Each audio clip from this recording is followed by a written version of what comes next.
Welcome back, ladies and gentlemen, or just welcome if you've never seen an episode before. We're excited to film this in between week 6 and 7 episode of the podcast. A lot to talk about, a lot to get to. We got pumpkins on the set for fall season. We love pumpkins and the fall around here. So that's something new. Cowboy Bob's. Will's back. He's got his Tupac shirt on, representing Tupac. Rest in peace. We've got the Yankees game on in the background. I love October for sports because you get MLB playoffs, which are just lit. They're so legendary.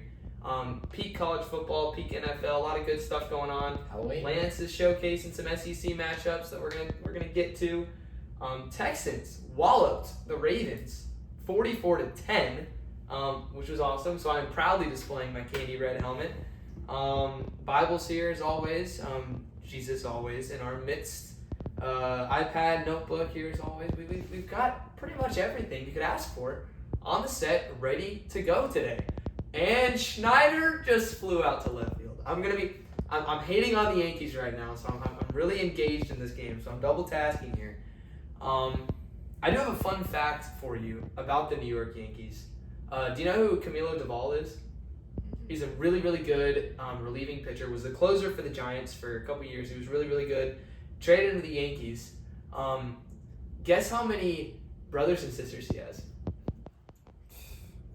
So you want me to do brother and sister combined? Yeah, like how many siblings? How many siblings does Camilo Doval have?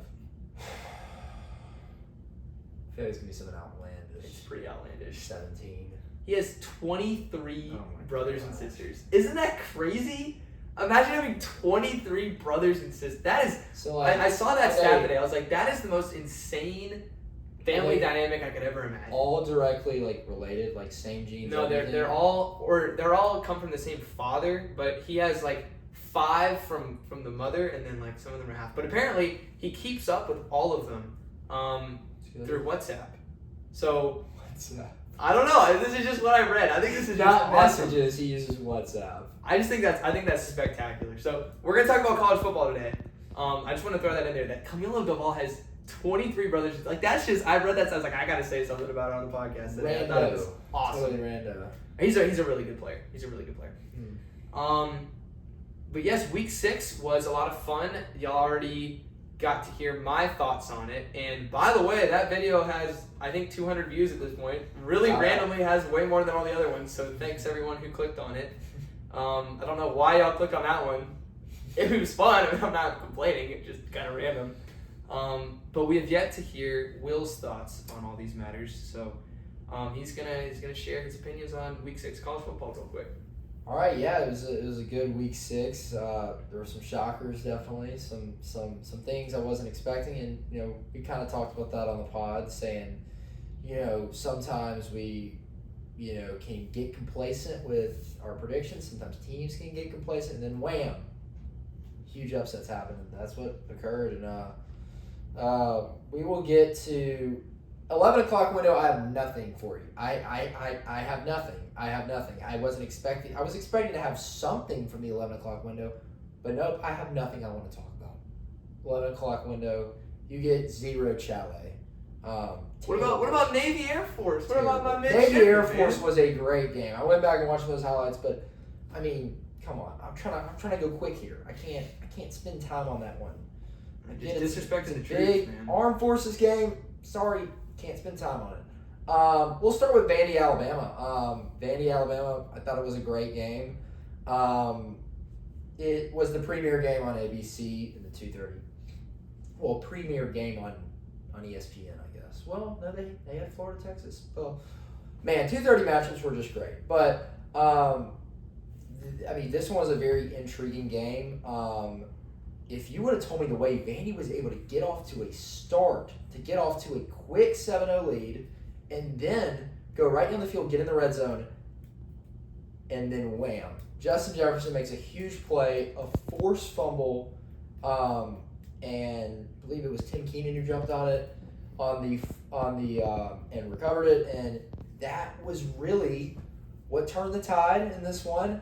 Alabama ties it up at 7. Gets to 14-7, tied up at 14-14, and then it was that going in to half, and then in the second half, I have to give credit to Kane Womack and the Alabama defense making adjustments,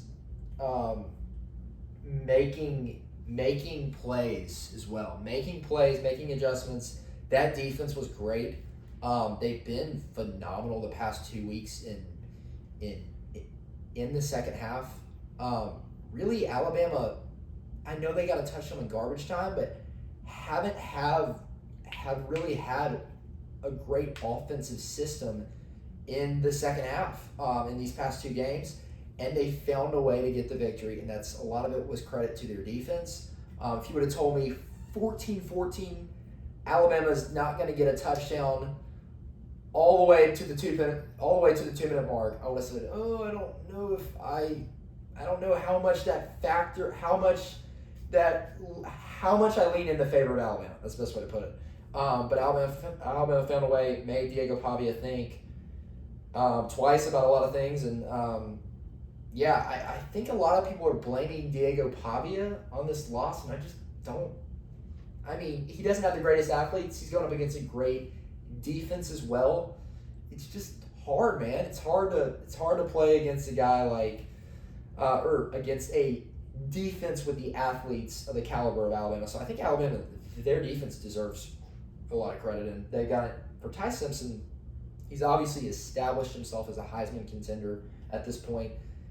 To me, like, his numbers are great. It was almost a down game for Ty Simpson. He took some sacks. He threw an INT, but he's got great numbers. 340 over the air, 23 of 31, 2 touchdowns, 1 INT. Bama looked dangerous, but the thing that stuck out to me offensively, Jam Miller, his ability to run the ball, 136 yards on 22 carries. He averaged 6.2 yards a carry, and Alabama gets their first 100-yard rusher since 2023. I believe it was McClellan against Tennessee. Isn't that a crazy stat? That's a crazy stat. Crazy. Would have thought maybe McClellan versus Michigan. You know, he had a solid game against Michigan in that Rose Bowl. No. All right, let's move on to Texas, Florida. I guess we want to go to Texas, Florida. Nope, we're going to Penn State, UCLA, actually. We're going to Penn State, UCLA. This was the craziest thing ever. Penn State loses to UCLA. 42-37. UCLA led the whole time. I believe you told me they hadn't led all year. Nope. Until that point.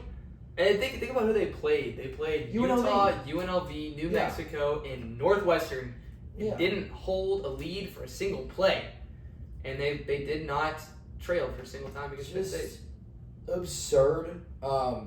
There's so many question marks. There's so many questions. Like, why is Drew Aller Penn State's leading rusher with 78 yards? I think most people went into this year and said, well, it doesn't even matter how good Drew Aller plays this year. It doesn't even matter, who he throws the ball to, if he throws it to a tight end, if he throws it to, he loves throwing it to tight ends, and he didn't like throwing it to wide receivers in that Capital One Orange Bowl, and nope, they didn't really do anything with the run game. They didn't really try to lean on it that much. They only had 19 carries between Katron Allen and Nicholas Singleton, who are great players. Just haven't gotten going, and it's very, very strange. And offensively for UCLA, they just had they had their way. They could score. They could put up points. They had some chunk plays. They had some. It was ridiculous. And feels like Penn State really misses Abdul Carter. Some other guys that they lost last year, Tyler Warren. Just feels like without those guys, they're not super relevant, and they moved to 3-2. And Neuheisel with a huge win as their interim head coach. Just absolutely wild. I don't know if you saw, but the broadcast was on CBS, right? On CBS, and I didn't even think of this. I didn't even know this was who his son was. But Rick Neuheisel's son is the interim head coach of UCLA, and he was watching avidly, cheering him on in so much passion, and that's a guy you recognize from, so long ago, watching CBS games. That's a guy I just recognized. I'm like, oh, that's who that is. That's his son. He called a phenomenal job, almost to the point where he didn't even know how to work the headset at times. That's the team you lost to, Penn State. That's the James Franklin. That's the guy you got out coached by. Just question marks for Penn State, and if it doesn't get better here, and now I don't know what to expect. So crazy. 2:30 games were wild. Texas, Florida. This was a crazy one. Obviously, I picked Florida. I was confident in Florida. I looked at it and I was very confident Florida could win this game. I thought they had the game plan the correct way. Seems like they did. Recipe for success is 27 rushes with Jaden Ball for over 100 yards. To me, I think that's great. That's a great number. He had 1 touchdown. He didn't break any insanely long carries. He had 16 was his longest run. But man, DJ Lagway was slinging the rock out there. I'll tell you what, Dallas Wilson, a guy I talked about in our predictions video, which didn't upload. We're very, very sad about it. Very sad about it. But broken hearted. He was a guy I talked about. He's a true freshman. Hadn't played up to this point because of an injury. Boy, he bursted on the scene. 6 receptions, 111 yards. He had a 55-yard catch that was huge for the Gators. He is dynamic. Everybody was saying about him in camp. He was great. Gave them another gear. Vernell Brown, another freshman, was great in this one too. Talk about making a chunk play, 60-yard chunk play, big time catch from Lagway. And DJ Lagway was very, very efficient in this game. He hasn't been not efficient to me. Obviously, a lot of people want more to be desired, but you make him throw it 50 times against LSU. What do you expect? He's gonna have some turnovers. So that's my take on it. Arch Manning, not the best game. He made some good throws. He made some bad throws. 16 to 29, 263 yards, 2 TDs, 2 interceptions, 70.5 QBR.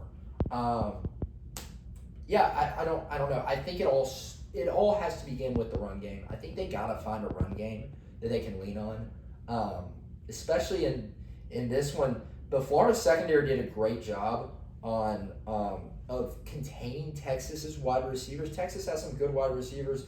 Wingo, Moore, Livingston. They all make plays, and you just have to contain those guys. But in the run game was non-existent. 26 carries for everyone in this game and 52 yards. Arch Manning did break off a long one, but I mean, I don't know. You can't. They have to generate more of a run game with their running backs. Quintravion Wiseman, who was questionable, played, and still nothing. So we knew C.J. Baxter wasn't going to play, but yeah, this is wild. And once again, I had a feeling with Billy Napier's back against the wall, he's been very, very good at Florida. He was good last year against LSU, against Ole Miss, against a lot of teams, a lot of teams they were not supposed to beat. UCF was a team everybody was talking about last year at, some point in time. Florida just walloped them. And yeah, the Gators are 2-3. This is if you ask me what their record would be, I would say 3-2. But 2-3 ain't bad, man. With the teams they played, the schedule they have, that's not bad for them. You just got to keep it moving forward. And that's the best thing to say for them. Other games I don't have a whole lot on. I have a little bit on Miami versus Florida State. Miami's really impressive. That offense is very impressive. The defense is impressive. They can just push you around up front, and that's what everybody had heard all throughout camp and everything, is that this O-line, this D-line that wasn't much of a force last year with Cam Ward and everything, and if they could have been a force, imagine how good they would be actually. because I think some of their their quarterback has maybe taken a slight step down from Cam Ward. No offense to Carson Beck, but he's no Cam Ward from last year. He's been great, but also like wide receivers have taken maybe like the wide receiving core isn't quite as talented. Got a lot of young guys. Malachi Tony, I could spend forever on Malachi Tony. I love his game. I love what he's got. He's super quick. Reminds me of Waddle in some ways. I believe your dad said that, and I like that. I like that comparison to Waddle. He's great. CJ Daniels had a game too. I think the big thing is just it's Miami against Miami. They have to limit the way they are going to lose the game is if they beat themselves. And the turnover, the penalties, they got to get those in check. They got to get the penalties in check. It was a penalty fest. I went back and watched this full game and it was a penalty fest towards the end, and just something that you just got to get that all intact. And I think the big thing going forward is you can obviously get up for a road game at FSU in Tallahassee. Well, Alabama did, but you can. It's easy to wake up when it's a top 25 matchup. It's a night game. It's a rivalry like this. What about when you play Louisville on a Friday at home? What about those games? Because in the past, Miami always kind of stumbles at a point where they shouldn't, and I think that is the big thing with them. But I'm super impressed with them. I think they are kind of got a cakewalk to the ACC championship. But we're always shocked. We're always anything can shock you in this league, and I think they are obviously the favorite to make. I mean they got the highest percentage to make it to the playoff right now, just judging off of schedules and their record. That's all I really got. I try to keep it brief. Those are the games that really stuck out to me, that I've watched, that I've gone back and rewatched and everything. And I actually have an analysis on. So that's what I've got for week 6, man. Yeah, it was fantastic. It was a fun week. If you want to hear my thoughts on it, you can join the 200 plus people that have already heard my thoughts on it in our last video. I have some thoughts. Similar to Will's, different than Will's. It's a lot longer than Will's, but it's up to your discretion. Moving on, that was our first segment. Will knocked out of the park. Second segment, as we always do on the channel, are these Seller Shenanigans. Top 25. I'm going to go fast again on these, but just keep in mind, for all the masses that might be clamoring about, this, that, and the other, that might be disagreeing. They might say, why on earth is this team above that team, or whatever it may be. These are strictly power rankings. Okay, I have some teams that might have one loss that are higher than teams that are undefeated, not because I think their body of work is more impressive, but because I think they would beat that other team on a neutral field. That is really all that I'm taking into account in these rankings. I have separate rankings for body of work and resume. These are not those. This is strictly power rankings, in my opinion, because some 3-2 teams are better than some undefeated teams. For example, I think that even though they have not looked very good recently, I think Texas is a better team than North Texas. I think we can sort of agree with that. Even though North Texas is undefeated. Texas is 3-2, I still think they're a better team. So that's just sort of the outlook that I have in these rankings. But I'm going to kick it off at 25 with a team that has not appeared in the rankings so far this year. They got a big win this weekend, Cincinnati at number 25. Cincinnati has been very impressive. I think the most impressive part about Cincinnati is their domination of the line of scrimmage on both sides of the ball. Offensively, Brennan Sorsby has thrown 132 passes, and he's gotten sacked once. That is crazy. That is very difficult to do. Their offensive line's been great. If you don't believe me, you can look at their rushing stats. Their top 6 rushers are averaging 5.6 yards a carry, 9.1 yards a carry, 6.6 yards a carry, 8.8 yards per carry, 8.7 yards per carry, and 21 yards per carry. That last one, he just had 1 carry for 21 yards. Oh, darn it. But you get my point. Cincinnati's offensive line has been fantastic. And I trust that going forward in the Big 12 because There's not a lot of dominant fronts in the Big 12. Texas Tech has one. Other than them, there's not a lot. And BYU, but Cincinnati 25. 24, I have Florida State. Got skull drugged by that Miami defense. Again, I've said it over and over again on this channel. That is a PG-13 defense. If you have little kids around, don't let them watch Miami's defense because they will be scarred for life.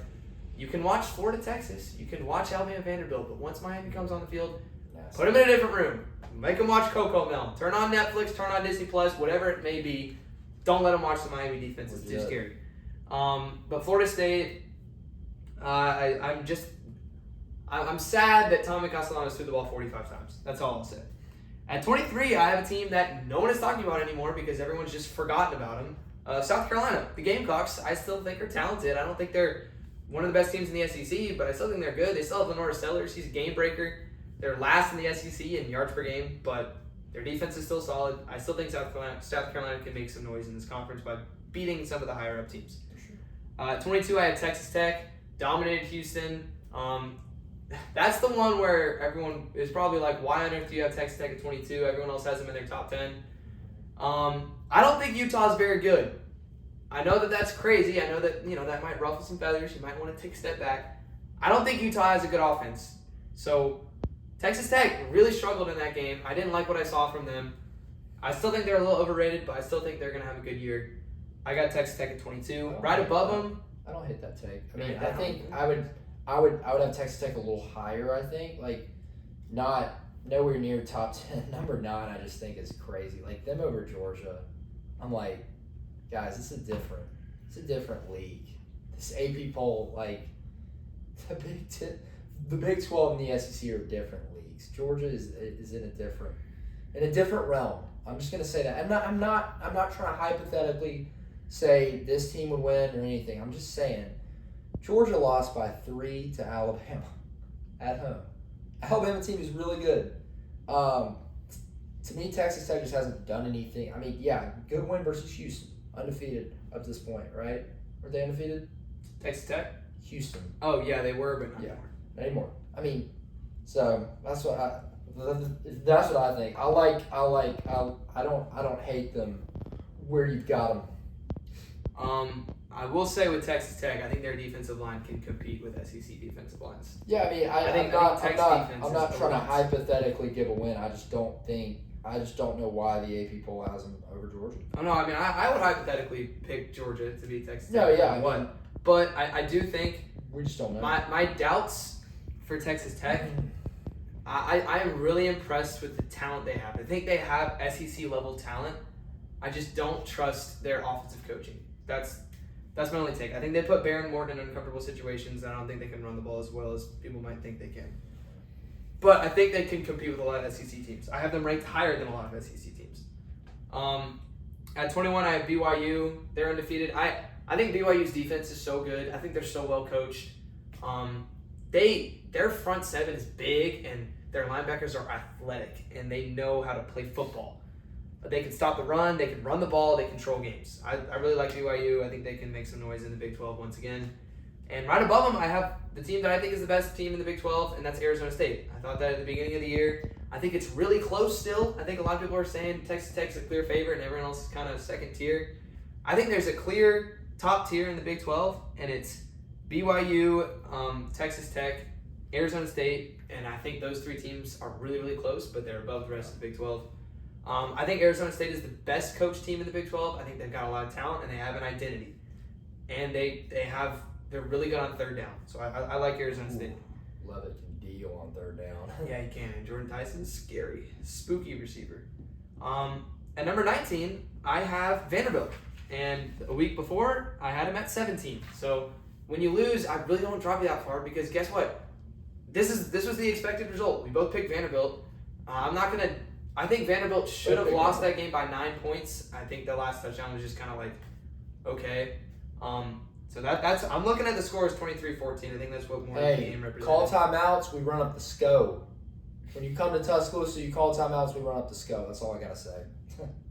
That's one way to say it. I like that. But I think if you look at Vanderbilt's performance, if you negate those red zone turnovers, I think they really had a chance to win that game. I still think Vanderbilt's a good team. I just think I don't like Clark Lee's approach. They went away from the running game way too quickly. I think their running backs had like a combined 7 carries in this game, which is just blasphemous if you're Vanderbilt. They run the ball for over 200 yards per game. I don't know why they didn't hand the ball off more. I think it's because they got down, and when they get down, they kind of get flustered. But they're still a good team. At number 18, I have the Missouri Tigers. They just had a bye week. They got Alabama. They got a big one. I cannot wait to talk about that game. I got a lot of strong opinions on it. But Missouri just has a lot of really athletic offensive linemen, and they know how to run the ball. And their defense has not been too bad this year either. 17. Okay. I've got Penn State at number 17. Good gosh, Penn State. I dropped you 10 spots. That is unheard of. If you look at the history of my rankings, dropping 10 spots is like, it's never happened. This doesn't happen. I don't drop teams 10 spots because usually I kind of see what's coming. And I kind of understand, like, oh, if this team loses, like, oh, Texas lost to Ohio State. You're not going to get dropped that much because it's losing to Ohio State. UCLA is like a freaking high school team. They're awful. I talked about this for a really long time. Penn State, why did Katron Allen only get like 7 carries in this game? He was running really, really well. I mean, James Franklin got completely outcoached. 7 carries for 50 yards. He completely outcoached. It was pathetic. I've already talked about it. I don't need to go on a tangent any longer. But I do still think Penn State's talented. I think people are going to write off Penn State and say they have no chance to do anything this year. They got athletes. No way they're beating Ohio State. But I think they could very much beat Indiana. I think they're still relevant in college football.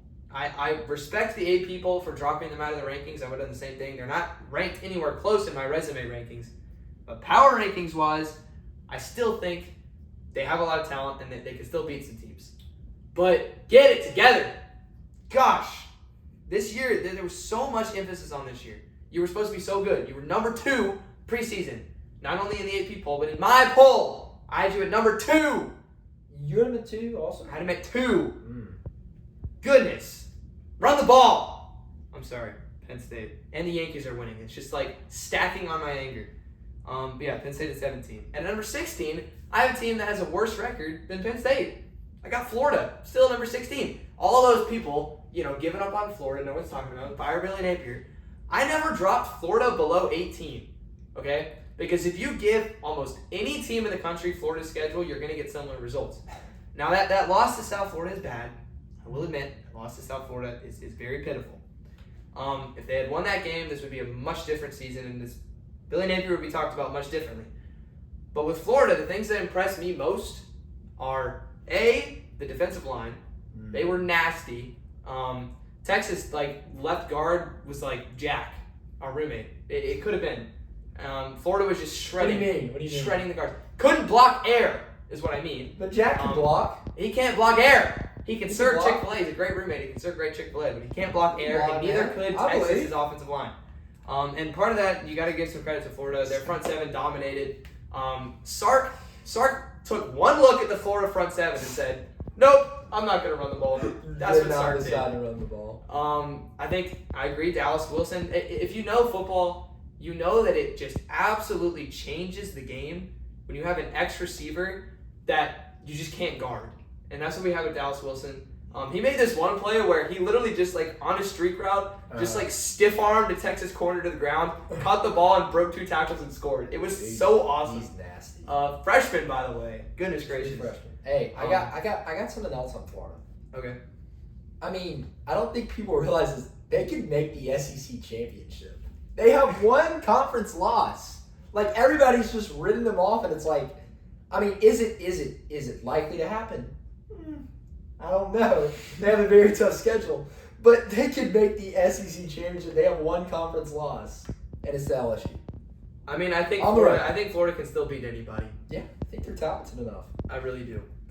I still have them at number 16. At number 15, I have the team that beat them. I have LSU. They just had a bye week. LSU can't run the ball. Hopefully, the thing that gives me hope about LSU is A, their defense, and B, Garrett Nussmeier getting healthy. If that can happen, I believe in them to win big games. At number 14, I've got the Indiana Hoosiers, and I cannot wait for the Indiana-Oregon game this week. It's going to be so awesome. And by the way, whoever's scheduling the Big Ten games at CBS has done so like awesome of a job. They just had Penn State, UCLA. They've had the Michigan Nebraska game. That was a really good one. The weekend between that was a good one too. I'm blanking on what it was. Ohio State, Washington. Ohio State, Washington, and now they get Indiana, Oregon. They're just whooping Fox's butt right now. In terms of getting the good Big Ten games. Yeah, and what's crazy, everybody said, right, is, it changed to the SEC, or it changed from the SEC on CBS to the Big Ten on CBS. You're not going to get very competitive games. It's going to be weird. It's going to be different. It's been fun to watch. Brad Nessler call an insane upset with, Nico Iamaleava and UCLA winning at home against number 7 Penn State. 0-4 UCLA. Not just kind of relevant UCLA, completely irrelevant, now relevant. And it was funny in that game because you could tell at the beginning they were just kind of there and they were like, all right, Penn State's a 24.5 point favorite. When they get into it. And then Penn State was running man coverage the whole game. And when you're in man coverage, this is what happens. Just a little Jim Knowles football lesson. Just listen, Jim Knowles. If you're in man coverage, that means your corners have their backs turned. And they can't see when an athletic quarterback steps up in the pocket and runs. Hey, highest paid defensive coordinator. And he just got smacked because he wouldn't get out of man coverage and his linebackers wouldn't get their heads out of the ground. I know that Tony Rojas is injured, but still, goodness gracious, stop running man coverage when Nico's torching you. He's their only weapon and he didn't take him away. It's ridiculous. But I'm not talking about them. Indiana, can't wait for the game against Oregon. I think it's going to be fascinating. At 13, I got Michigan. Dave Portnoy, I think, might just appear out of my door right now and yell at me for having them too low. But I have them pretty high. I have them at 13. I think they can run the ball really well. Justice Haynes is dominating. Bryce Underwood's looking better and better. And they finally had a wide receiver step up. McCauley. Yep. So McCauley's the man. Donovan McCauley's the dude. I don't think there's any question. He is the guy you have to lean on if you want to go places. If you want to beat Ohio State for the 5th year in a row, right? That would be hilarious. Like that's what you need. A true wide receiver threat. Yep, and I agree with that. And this is the first time I've actually seen that from them. So I have hope in Michigan. I have them number 13. They got a huge game against USC, by the way. And speaking of that, I have USC at number 12. I still think USC's offense is really, really good. Their corners just need to learn how to wrap somebody up and take them to the ground. That happened way too many times against Illinois, where Illinois threw like these little 10-yard comeback routes, and USC's corners just like they just were a revolving door to the end zone. Basically, is what it felt like. So USC needs to tackle better. If they can tackle better, then they can win games. At number 11, I have Tennessee. I still don't trust Tennessee's defense, but I don't know. Josh Heupel's really good. They can run the ball. They can kind of throw the ball. Chris Brazel's pretty fun to watch. I got Tennessee at 11. At number 10, I got Oklahoma. Will John Mateer be back? Experts say no, and experts say yes at the same time. So I'm still waiting to see in that front. If he's back against Texas, give me Texas. If he's not back against Texas, give me Texas. And speaking of Texas, I have Texas at number 9. Here's some things about Texas. I had a lot of blind trust moments with this Texas team going into the year. I have blind trust in Steve Sarkisian's offense because it's Steve Sarkisian. If you don't know who that is, he's just a fantastic offensive mind. Might I throw at you 2020 Alabama? Might I throw at you every other Texas team the last 5 years? So I had blind trust in that. I also have blind trust in the sheer amount of unbelievably good talent Texas has. And that blind trust, to an extent, has failed me. But also, Texas has played at the Shoe and at the Swamp. And yes, if you're the number 1 team in the country, you're expected to win those games, but those are not easy games. If I'm Texas, the offensive line just looks awful. It's a problem. Your guard position is toast. It's 2 Jack Walkers. It's a problem. They need to figure out how to block. If you can't block defensive tackles, you're not going to be able to run the ball. They don't have good football players up front, and that is very concerning. But I still think their defense is good. I think they played well against Florida. When your quarterback turns the ball over a couple times and you can't run the ball, your defense is going to be on the field a lot. So I blame that game way more on the offense than the defense. Texas is still just really talented, and I still have blind trust in Steve Sarkisian. I've got Texas at number 10 as well. Okay, what's the criteria for your rankings? What's It's your power in my power rankings. Okay. I've got Texas at number 10. I think they're a really dangerous team. Again, another team who only has one conference loss. They can do damage still. I like them against a not healthy John Mateer this weekend. If I feel like John Mateer's not going to play. I mean, I feel like it's going to be Michael Hawkins. So I like Texas against them. I do have Tennessee at number 9, and I do have Oklahoma at 8. A healthy Oklahoma, I have it 8. I just you can't. I don't think Oklahoma. They haven't showed to me they can run the ball yet, and yeah, their defense is great, but I don't know if I trust their corners, and I don't know if I trust. Here's how we're gonna win games against SEC teams on the road. We're just gonna stay in it, and then we're gonna let John Mateer go win the game. What is interesting is Florida hadn't really generated that run game yet, like showed what they can really do with the run game until this weekend against Texas. And I'm not saying like if Oklahoma, like obviously you could see like, oh, this run game can work. Like they just have to rely on it. That they like have to use it.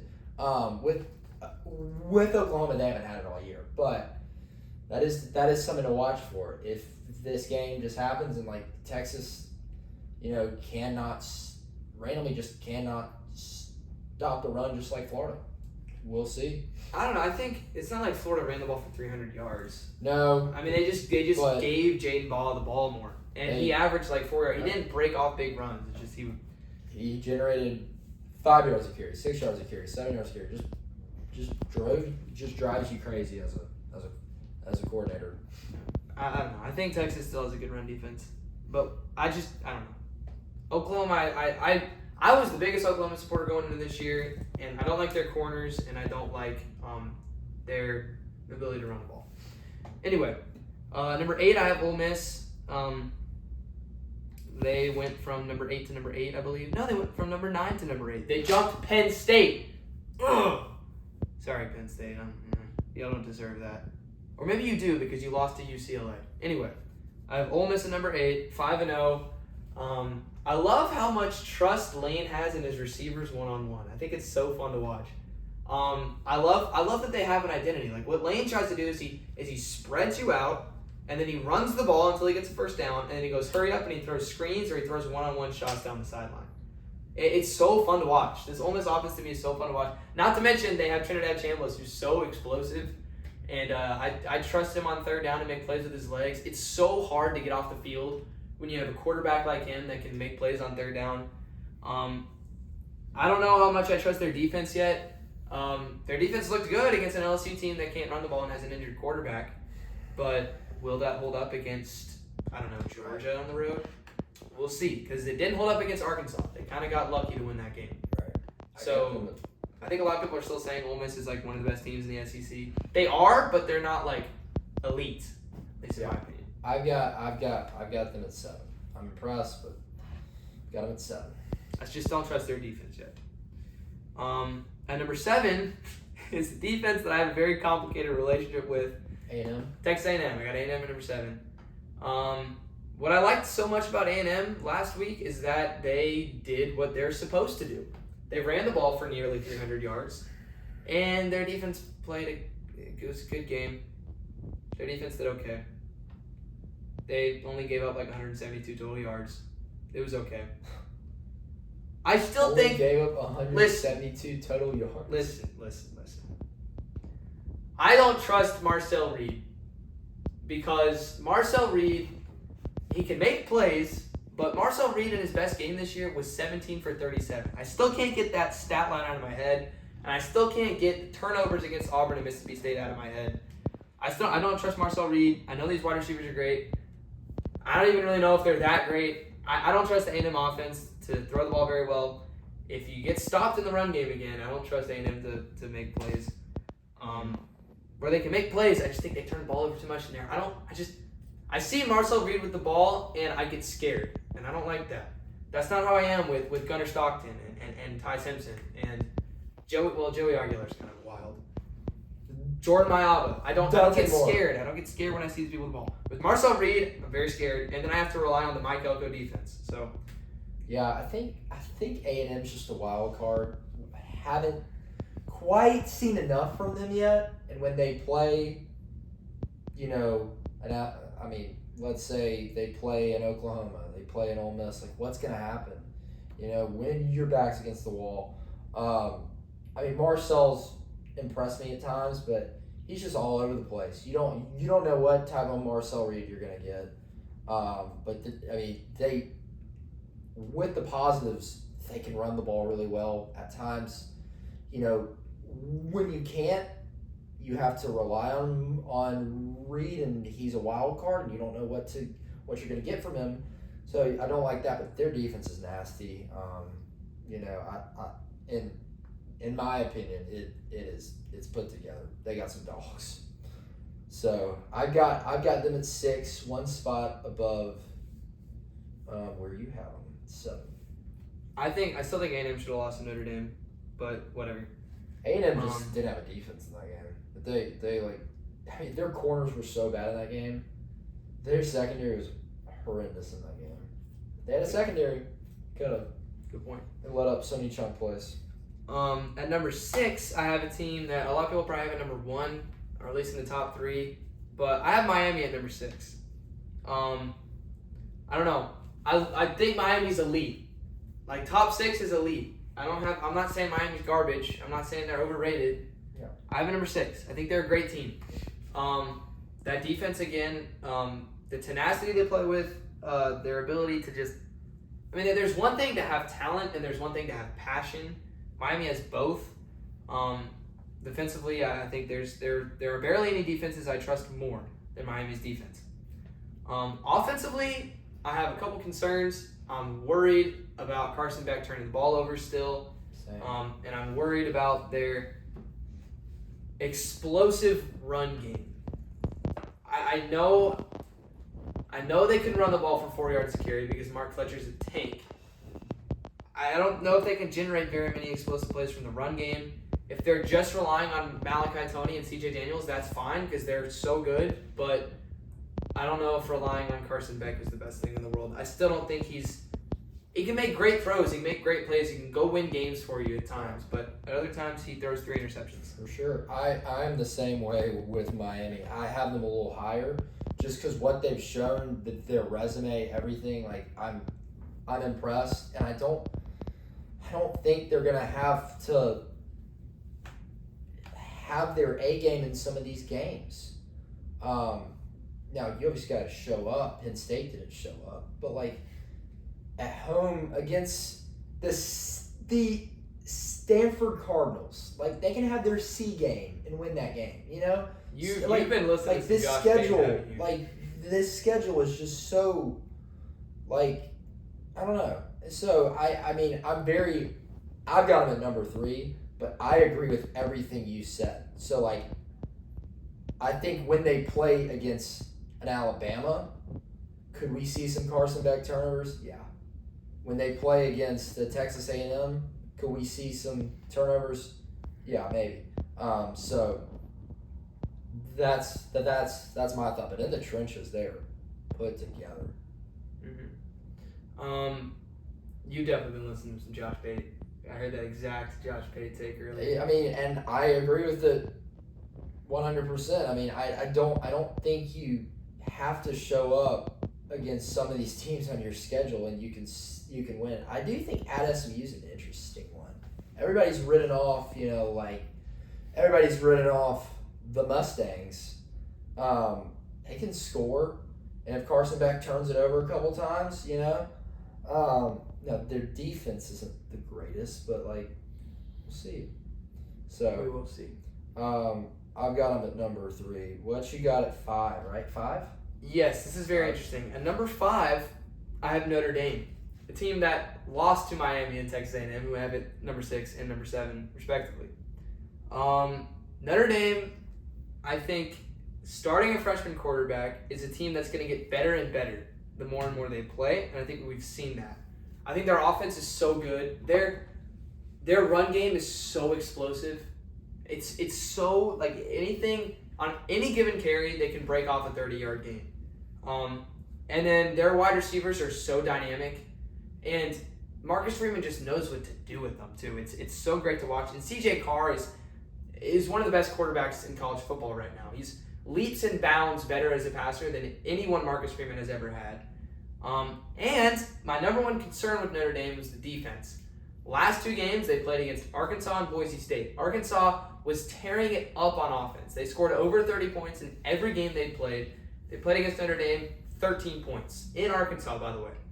And then they played Boise. Boise only scored 7 in their first game of the year against South Florida, but had scored over 40 in their next 3 games, scored 7 again against Notre Dame. Notre Dame's defense has been much more impressive to me in recent weeks than at the beginning of the year. I think both of these units are getting a lot better. I don't want to play, if I'm a fan of any team in college football, I do not want to play Notre Dame at all. They're looking so good. I agree. I think I got Notre Dame just outside Texas. But man, like Notre Dame, their resume's not bad either. Like the teams they've lost to, like those are good teams. It came down to the wire. Could it have gone any in a different direction? Absolutely. We could be sitting here, they're 5-0, and they're in the top 5 easily. But it's just there was just 2 little plays or a couple plays, like a screen pass. Cohen Carr's intercepted on this crazy screen pass against Miami that changed the direction of that game. And so for me, Notre Dame's still a really dangerous team. The fact that they limited Arkansas to 13 points just boggles my mind still. So Arkansas was on a tear. Yeah, they were. So a dangerous one. They definitely are. My question, is when they get to 9-2, let's say, and they got one game left and everything. They got to play the Stanford Cardinals, because I think that's the team they play last. Not USC this year like last year, but like I know. I cannot wait for USC Michigan and USC Notre Dame. I think those games are gonna be USC Notre Dame is gonna be so much fun. I am so excited to watch that game. That game is like one of the games I'm most excited about this year. Yeah. Is USC Notre Dame. But like, what my question is like towards the end of the year, they're 9-2 or 10-2. Like, is their body of work enough? Like, do they have enough with the wins against Arkansas and Boise State? Because at some point you could say, well, if only they played, only they played in Alabama or something and won. It's like, but they didn't play in Alabama and they didn't win. They played a team of that caliber. Like, the only team we can compare are Miami and Texas A&M, and they lost both. So to me, like that's going to be the big question going forward when we get into all the playoff talk, is what you do with Notre Dame. Are they in 10-2? I don't know. We'll see. I would definitely have them in, but that's just me. Yeah. At number 4, I have Alabama. The Crimson Tide are great. I think their offense is potent. Ty Simpson's been fantastic. Their offensive line is amazing as well. The last couple games against Georgia and Vanderbilt, they've looked like the best, or maybe the second best offensive line unit in the country behind Oregon. Their offense is just so good. Ryan Grubb is doing exactly what fans thought he was going to do coming in with this offense. And the Tide's defense has stepped it up too. They're still elite in the secondary. They're really not great at pass rush win percentage, but they're great at like percentage of quarterbacks being affected. Hurry. So they're not winning in their pass rush, but their secondary is so good that they're still getting pressure. So great point. Alabama secondary has been great, but I have them below some teams because I do see some flaws in this Alabama team. Number 1, I don't like their linebackers right now. Justin Jefferson's fantastic; he's amazing, but there are some moments where I see certain Alabama linebackers and safeties even against rushing attacks, sort of like leading with their backs. It's the weirdest thing. I don't understand why they do it, but I don't know. I don't trust necessarily Alabama to run stop as well as they have in the past. Maybe that's something Kane Womack gets fixed, but we'll see what happens on that front. And then there are just some games with this offensive line where they just sort of they get hit in the mouth and then they just sort of get all out of whack and they get confused. We saw that a lot last year. Maybe it's different with Ryan Grubb, but I think they're really talented. But we'll see. There are some really good defensive lines left on this Alabama schedule. Can you keep it going? Can you exactly sustain it? That's the big question. I have Alabama at number 4 too. Been very impressed. Nice win. Past 2 weeks have looked vastly improved since the week 1 game against FSU. As expected, a lot of teams get better from week 1. Very rarely do we see a team get worse. Just without any injury or anything. Like it just that very rarely happens. So that's what you expect. But yeah, I agree. Our linebackers and safeties just got out of position at times, and it's just like, what are you doing? I know I feel like Lawson, had a couple miscues in that game where it's just like, dude, no one's blocking you. Like, go through the right hole. Like look where the quarterback's vision is taking him, or just wait there. Or just wait there. I mean, so I think he's gotta do a little bit of a better job. I agree with. There was a couple safeties as well. Bray Hubbard that just got sucked out of position, and can't have that against the Ahmad Hardys or the elite running backs in this SEC and the teams that can really run the ball, the ground game. Interestingly enough, of course, Alabama's got a big game at Missouri. I've got Alabama at number 4, and I've got Georgia at number 3.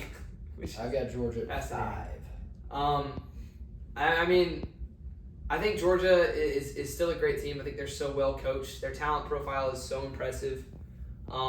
I think the number one thing that's holding Georgia back, unfortunately, is something you can't really fix, and that's their offensive coordinator, Mike Bobo. I just don't understand some of the play calls. But Georgia's wide receivers look great. Their running backs have a lot of depth. I think they look great. Gunnar Stockton, to me, is getting better and better. The talent is there. There's just sometimes I just scratch my head when I see Mike Bobo play calls. You could make the argument they should have beaten Alabama. You can make that argument. I would listen to you. I think Alabama outplayed Georgia in the entire first half. And I think that's probably why they won. But if the play calling was better, this Georgia team, I think, would have more easily beat Tennessee, especially in the first half, and would have beaten Alabama. I still think they're great. Their secondary is really talented. Really, a lot of people are kind of saying, oh, Alabama's wide receivers really had their way with Georgia's corners. I thought that Alabama was going to get a lot of deep completions in man coverage against Georgia. I didn't see very much of that, to be completely honest. I think Georgia's secondary was really good in that game. Yeah. Once they figured out that they could run man, they started to run man a lot more, and they played really good. The second half was improved, for sure. It was. I think Kirby is such a great coach. I think a problem that Alabama has is they play really good and then they play really bad. But Kirby just does such a great job with his Georgia team and consistent performance. So I have Georgia at number 3. I still think they're a fantastic football team. They beat Kentucky. Good job. Kentucky could run the ball really, really well, and Georgia kind of snuffed that out. So that just shows how good their front seven is. I think their run game is what's so impressive. They are 4 guys deep, and they can just churn them out. They can say, Cash Jones, we want to bring you in. We want to pass to you. We want to bring in Josh McCray, who just use him as a workhorse in the red zone. I mean, that dude is put together from Illinois. Put together, dude. He's a beast. And yeah, I mean, I've got Georgia right there with Alabama. I understand why you got him. I can't not put Georgia below Alabama after Alabama went into Athens and everything, broke the 33-game win streak. But I think those are 2 incredible teams. Top 5 is just like you're an elite team. Yeah, it's kind of just splitting hairs. Yeah. Number 2, number 1, I have Oregon and Ohio State. Ohio State, Julian Sain still looks great. He's in such a great situation. His ability to have so much talent around him, he's done a great job being efficient. He's taking care of the ball. And their defense is just so unbelievably good. My number 1 concern with Ohio State is their inability to run the ball. But when you have Carnell Tate and Jeremiah Smith, the defense has to respect that, and the run game opens up a little bit more. For sure. Their corners are still just it's unfair how good Ohio State's secondary is. And then I still think Oregon's great. Oregon's domination of both sides of the line of scrimmage continues. We'll see if that continues against Indiana. I can't wait to watch that game. But that's what I have for the Stellar Shenanigans. I'll go 1-25 just so that everyone hears it, the whole thing. I got Ohio State, Oregon, Georgia, Alabama, Notre Dame, Miami, Texas A&M, Ole Miss, Texas, Oklahoma, Tennessee, USC, Michigan, Indiana, LSU, Florida, Penn State, Missouri, Vanderbilt, Arizona State, BYU, Texas Tech, South Carolina, Florida State, and Cincinnati. That's what we have for Stellar Shenanigans. Which leads us into our third and probably final segment of this show. It is near the mid-season mark in terms of teams' records in the 2025-2026 college football season. And I thought I would do my playoff predictions at this point in the season for what I think is going to happen. Obviously, I was wrong about some things. I had Clemson winning the ACC. I was incorrect about that. Everybody did, dude. I was incorrect. It's embarrassing. Everyone but, did. we own up. We own up to our embarrassments. I don't remember. Let me see if I can find real quick exactly what my rankings or my college football playoff predictions were in the preseason. Mm-hmm. Of course, there are a lot of things that have happened so far. I remember you had some great playoff matchups. Like some of those, like home game. I remember it was like Oregon hosting Oklahoma as like the 8 seed, against the 9 seed. Like that. That's an exciting one. Mm-hmm. You had Clemson and Alabama playing somewhere down the road. It did. That would have been fun. Won't happen now, but no matter what, we're gonna get some exciting games together. I think so. I definitely think so. All right, I can't find it. I'll try and find it at a different point. But I'll just start with who I think will make the playoffs this year. I did, but I had it on slides. Oh, I might be able to find it. There's a lot of stuff in my grade notebook. It'll take me a minute if I want to go find it there. I sort of went through each power conference and I chose who would win each game. I crunched the numbers and I said, okay, this is who would make the playoffs if this all would happen. I'll start with the Big Ten. In the Big Ten, I looked at Oregon and Ohio State schedules, and I honestly couldn't find a loss in either of those. So I'm not saying that I would predict both of them to go undefeated. I think one of them could lose at one point in the season, but if I'm predicting it right now, I predict both of them to go 12-0 and face off in the Big Ten championship game. Oregon and Ohio State, right? Oregon and Ohio State. For a minute, I thought you said Penn State. I was like, what? No, Penn State. No. Sorry, I was just, Sorry. No, I might have said that actually. But I got Oregon and Ohio State going undefeated and making the Big Ten championship. And in that game, I think Oregon matches up better. We'll see what happens when we get there. So much football left to be played. But I have Oregon as your Big Ten champions, going 13-0 and getting the 1 seed. Okay. And the ACC, I know a lot of people are talking about, of course, Miami's the front runner, and I had Miami, for the sake of this exercise, going 13-0 and winning the ACC championship game because I think they're better than every other ACC team, kind of by far. I think second in the odds right now to win the ACC is Georgia Tech. They are. I am not impressed with Georgia Tech right now. I had them number 19 preseason. I was on the Georgia Tech train, and I've fallen off the Georgia Tech train. I don't like their offense right now. I love Haynes King. I really hope they make the playoffs, but I just don't trust it. I don't think Georgia Tech's going to be very good. I think the team that, honestly, realistically, has the next best chance to make the playoffs in the ACC is still Clemson, but I don't think that's going to happen. So I have Miami as the sole team in the ACC that makes the playoffs at the 2 seed at 13-0. Okay. And then I have Ohio State at the 4 seed. And at the 3, I'll talk about my SEC teams a little bit. So, I have Alabama going 10-2 in the regular season. I'm not going to say who I think these teams are going to lose to, just because that'll ruin the suspense. Okay. I got Alabama going 10-2. I got Georgia going 11-1. No, I got Georgia going 10-2. So I have Alabama and Georgia at 10-2. Same with Ole Miss and same with Texas A&M. And because of the way the standings worked out, I literally put this into a standings simulator. Mm-hmm. It spits out Alabama and Georgia in the SEC championship game. It would be a rematch. Right. And I still think that microscopically, to me, Georgia is still the better team. So I would have Georgia winning the SEC championship and being my 3 seed. And then my 5 seed would be 10-3. Even though they lost in the SEC championship, they shouldn't be penalized for that. Yeah. I got Alabama. So my top 5 is Oregon, Miami, Georgia, and Ohio State getting byes. And then Alabama at number 5. At number 6 and at number 7, I have the 2 teams that also went 10-2 in the SEC, being Ole Miss and Texas A&M. Okay. These are 2 teams that I definitely didn't have in my college football playoffs preseason. The reason Ole Miss is higher than Texas A&M is because they have a better record against Ranked opponents? the same opponents. Oh, same opponents. So there's a better word for that. I can't remember it right now. My Mm-hmm. college football verbiage, I guess, is off today. But I got Ole Miss and Texas A&M. And listen, all these SEC teams I have going 10-2.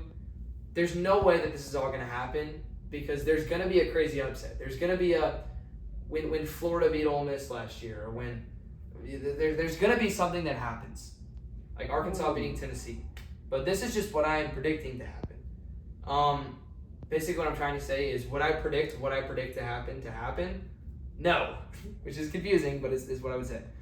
At number 8, I have another 10-2 team. I got Notre Dame. A lot of people saying Notre Dame out of the playoffs. If Notre Dame beats USC and they go 10-2, they look really impressive right now. There's no way you can convince me they shouldn't be in the playoffs. But we'll cross that bridge when we get there. Which brings up our next conference we have to talk about, the Big 12. I think the Big 12 is fascinating this year. I think that there are 3 teams, or at least in my opinion, the 3 teams that have the highest chance to make the playoffs in the Big 12 are Arizona State, Texas Tech, and BYU. And they all have really interesting schedules. And again, I'm not going to predict who I think is going to win in each of those games. I did, but I'm not going to share that because again, it would ruin suspense. But I have Arizona State going 10-2 and Texas Tech going 11-1, and those 2 teams meeting up in the Big 12 championship. And I have Arizona State winning it. And then I have BYU going 9-3 and missing playoffs. So I have an 11-2 Big 12 champion Arizona State at number 9, which leaves 2 spots because my number 12 is my group of 5 team, which is going to be out of the American Conference. I'll talk about that more in a little bit. But that leaves 2 spots. It leaves spot number 10 and spot number 11 for 3 teams. 9-3 Oklahoma, 10-2 Indiana, and 11-2 Texas Tech.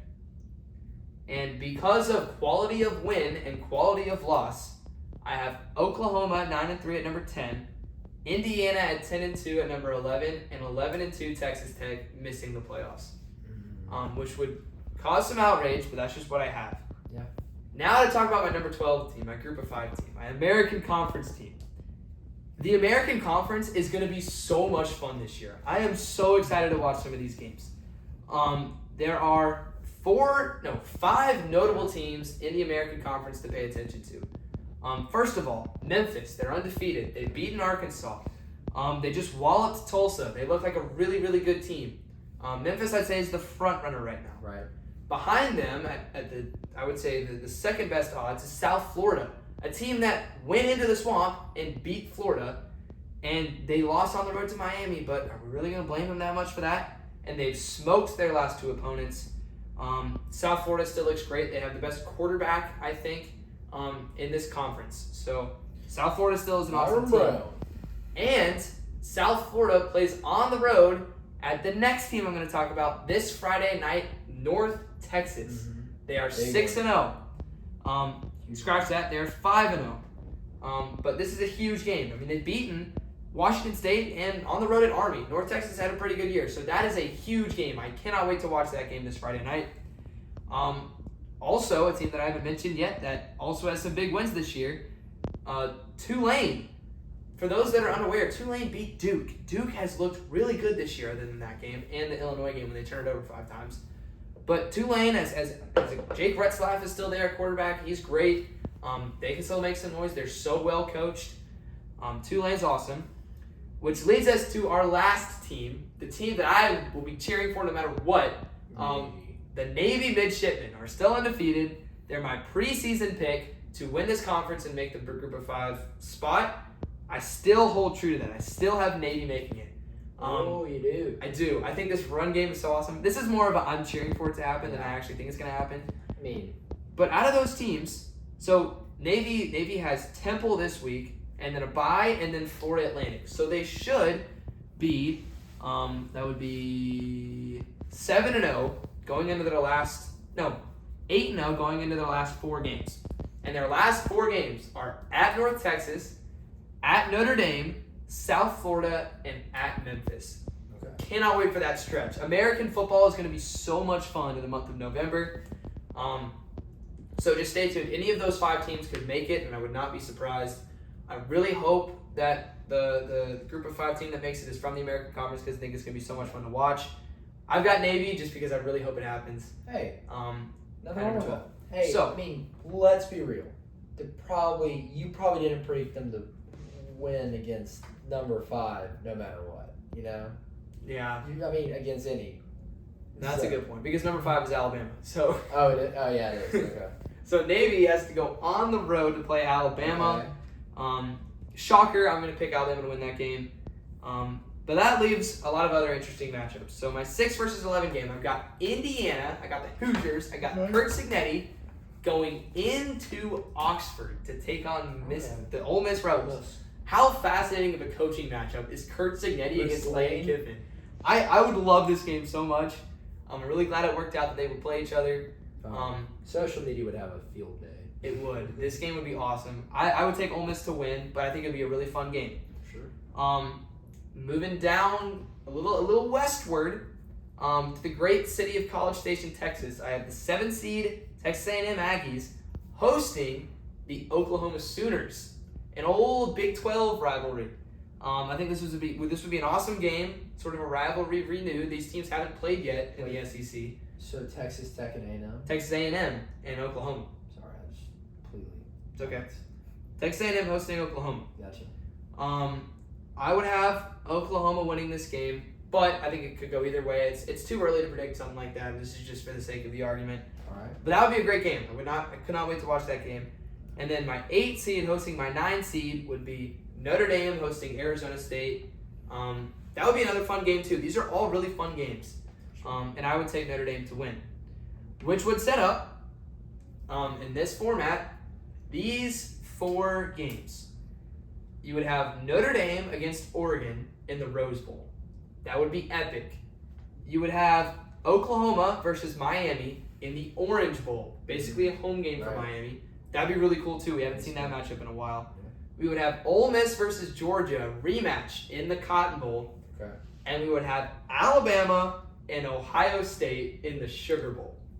So many fun games. These games would be awesome. I hate that these games are not on college campuses. I just think whenever you take college out of college football, it makes it worse. If all these games were on college campuses, it would be so much more fun, in my opinion. But it is also cool to see Notre Dame play Oregon in the Rose Bowl. For sure. I would have, between Notre Dame and Oregon, I would have Oregon winning. I would have Miami beating Oklahoma, Georgia beating Ole Miss, and I would have Kalen DeBoer in the big games beating Ohio State. Woo! I just trust Kalen DeBoer in big games. It's hard not to. I mean, he's still undefeated against Sark, Kirby, and Lanning, so you have to trust that. Which would set up in the Peach Bowl in the college football playoff semifinals, Georgia versus Miami. That would be awesome. You have some storylines there. Carson Beck plays against his former team in Georgia's backyard. That would be really fun to watch. I would have Georgia winning that game. I would trust their coaching staff more. I trust the way their team operates more, in spite of Mike Bobo.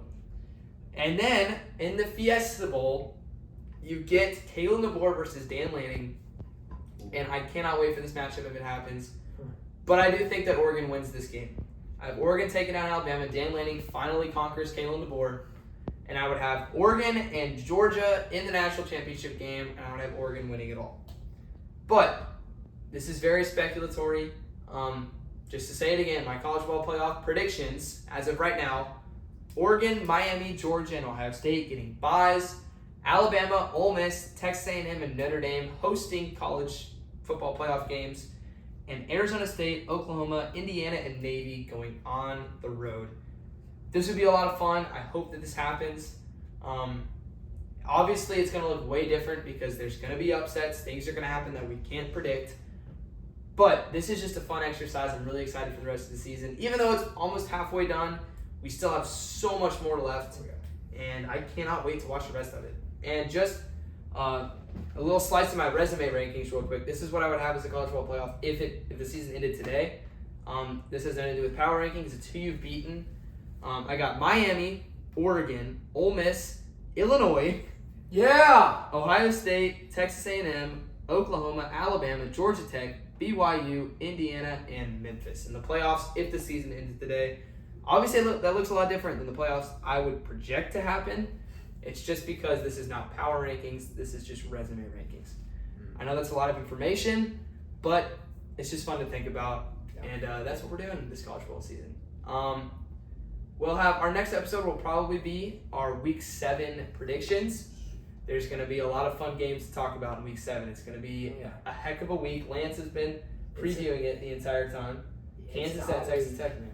Man, it's an odd week, so it's going to be some good matchups. There definitely will be. So thanks so much for watching and listening, or whatever facet you receive this content. What do we always tell them, Will? Go make somebody smile.